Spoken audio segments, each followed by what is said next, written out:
I'm going to talk about Tony Jones and how he's connected with the Emergent Church movement. First of all, he was a director and served in other capacities on the Emergent Board of Directors. Doug Paget and Brian McLaren also served on the board at one time or the other. Now, Tony and Doug worked together to form the JOPA group, which created and produced many events around the country for the Emergent Church. These events were all very well attended and well spoken at by many celebrity bloggers and speakers within the Emergent movement. For my purposes today, I'm not going to talk about all of the speakers, just the ones that are the most recognizable to me personally.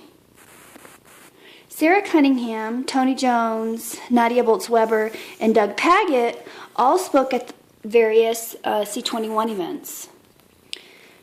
Tony Jones, Doug Paget, Brian McLaren, Nadia Bolz-Weber, and Peter Rollins all spoke at the Great Emergence.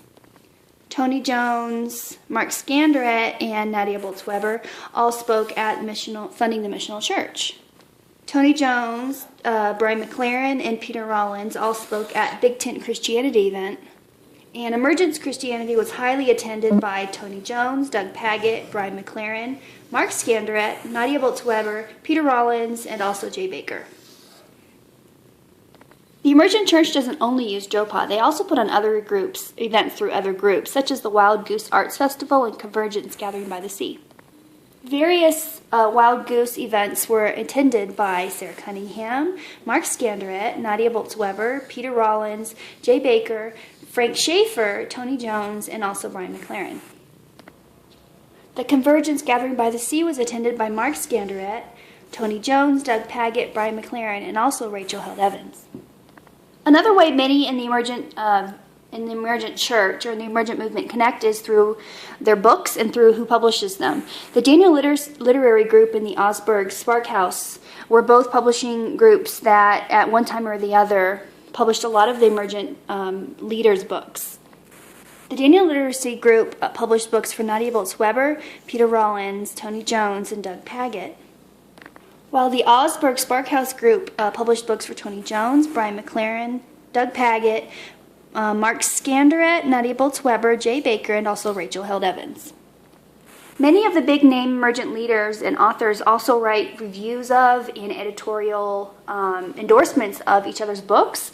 For example, We Made a Road by Walking was written by Brian McLaren, but it has endorsements by Rachel Held Evans as well as by Tony Jones.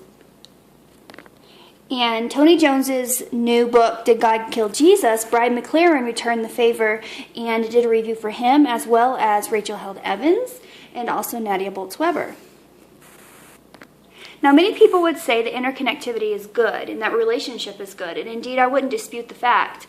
My point is that this isn't just about relationship, this is also about money. You could even look at this chart not as a chart of relationships, but almost as a food web that you would see in the world around us. For example, if you take an ecosystem that has bats in it that eat all of the mosquitoes, if you remove the mosquitoes from the equation, the bats would suffer.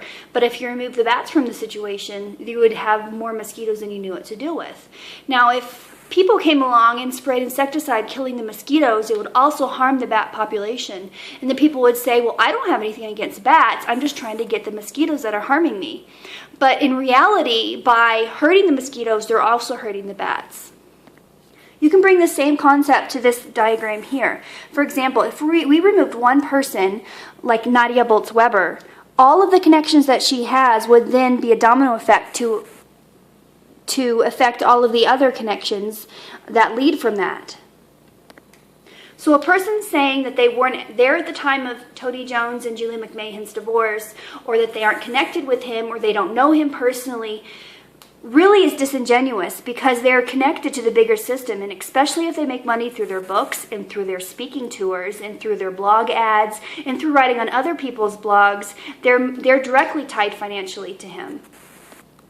If not directly, then indirectly. And that is why the silencing that happens with Julie McMahon and the support that everyone's given Tony Jones, whether implicit or by simply not saying anything at all, is so deeply troubling.